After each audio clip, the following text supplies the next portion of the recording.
Lori. Appreciate that. I don't know about if I'm one of the greatest presenters, but that'll be a big benchmark for you now. First off, I just want to thank Lori and Greg and Tony and everybody at the Tony P events for putting this on. This is an awesome resource for those of us that are in Chicago to be able to connect with one another and chat about the cannabis industry. So let's give them a round of applause and thank them for all the efforts. So today I want to talk to you about strategic framework, and I have about 10 minutes to get through this. So as Lori mentioned, there's QR codes around because I don't know how to talk about this broad of a subject without sort of blazing through it, and it's kind of something that requires a little bit of a visual companion to go along with it. So if you guys have a minute and you see any of these QR codes, if you scan it, it will take you to a series of slides that you can kind of follow along with what I'm talking about here, so that you're not totally lost.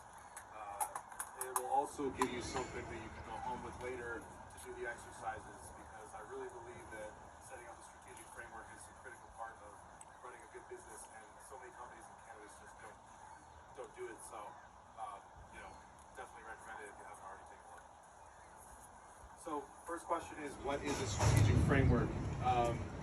It's really kind of the encapsulation of everything from the broadest, so high-level perspective, so what your company is, who you are as an entity, and then all the way down to the granular level as far as what do you do on a daily basis to bring your company towards your vision and your mission and everything else that you have set for yourself. If you don't go through this activity, then what you find is that you tend to do things on a daily basis that don't really align with what you're trying to do over the long term, and a lot of companies will find that they're flip-flopping, that have trouble making decisions. If they make decisions, then they tend to change their mind on those decisions. They're pretty reactive instead of proactive with the things they're doing, and they find themselves treading water a lot more than they're progressing forward. And it's really just a lack of alignment between, again, who they are and what they stand for and what they're trying to do over the long term and what they're doing every day, because it's hard to connect those two unless you kind of gradually work backwards from that sort of 30,000 foot view, as I call it. So there's 5 main components to the strategic framework, or steps you can call them. The first step is the organizational identity. That is composed of 3 things. The first one is your core purpose, which is basically why are you here? Why are you on this earth? What is your company here to do? And it's sort of a perpetuity, right? So this isn't like, what are we here to do over the next year, but what are you here to do even 500 years from now? If your company's still around, that shouldn't change, right? Your core values is more about who you are as a company. So those are the ethics and the morals and sort of the guiding principles that you go by that sort of helps you make those decisions on a day-to-day basis.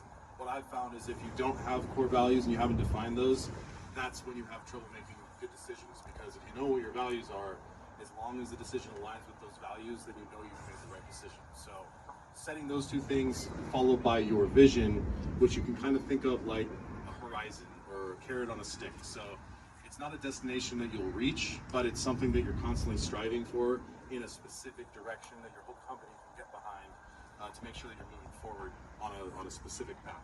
Does that all make sense so far? Yeah. So step 2 is an analysis of your internal and your external environment.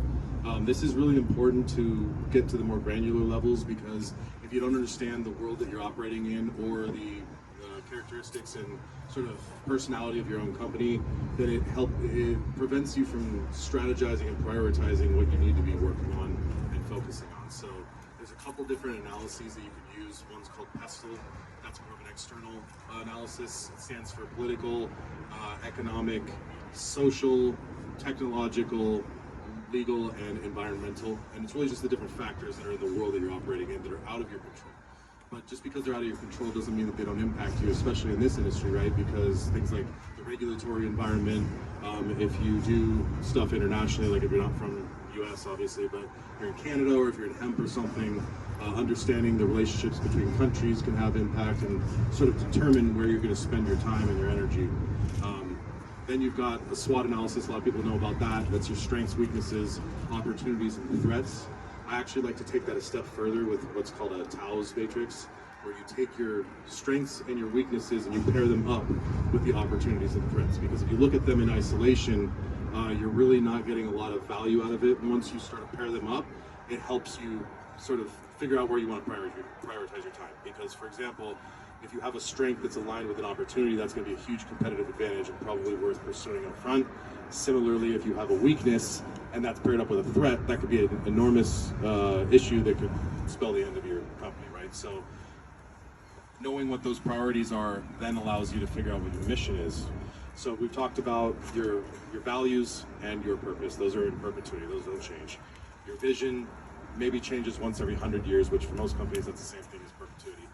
Then once you've done your analyses, now we're going to talk about the mission. The mission should be roughly about 20 to 25 years.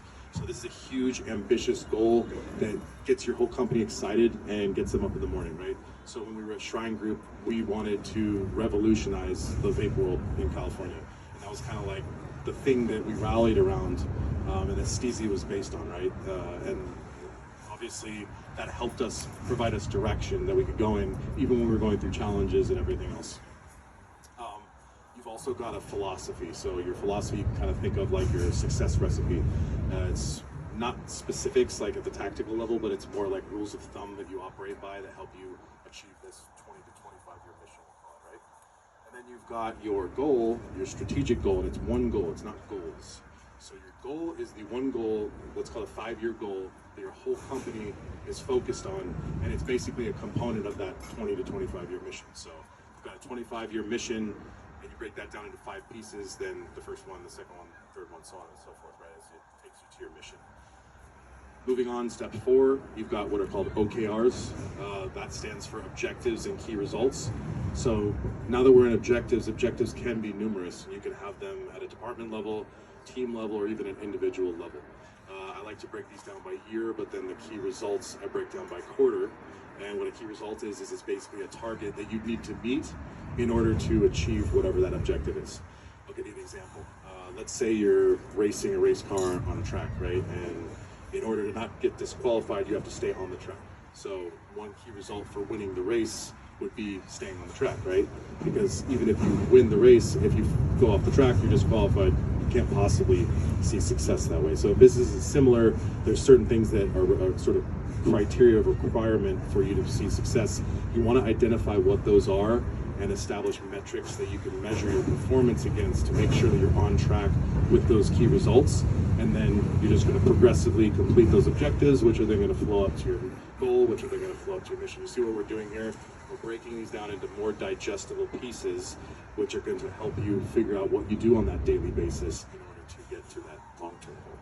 So 5th and final step is the tactics and the KPIs, or the key performance indicators that you measure in real time to help you determine that performance towards the goals, right? So tactics versus strategy. Strategy is kind of like the big sort of more abstract things that you're doing at a company level, while the tactics are the things that you know, every day you get up and you're writing emails, you're talking to clients, whatever you are doing on a day-to-day basis, those are the tactics. And so what we want to do is we want to make sure that those are in alignment with all the bigger picture things that we're trying to do. So if you set this strategic framework up, it doesn't really matter where you're at in your company. You could be a startup, you could be a company that's in growth stage, that's looking to get to the next level. You could be an established business that is already kind of dominant and just looking to, you know, improve your operations. I have noticed interacting with a lot of cannabis companies that they do not have this in place most of the time. And it's one of the first things I do when I go to organizations, so I can get everyone rallying in the same direction. And it makes a huge difference. So I don't have a lot of time to go into too much detail on this. I hope that was making sense, and if you guys do want to talk to me and get a little bit more information about it, I'm happy to stick around and chat with you about you know, general strategic framework concepts, as well as how we can implement them in your company. And that's pretty much it. Thank you very much.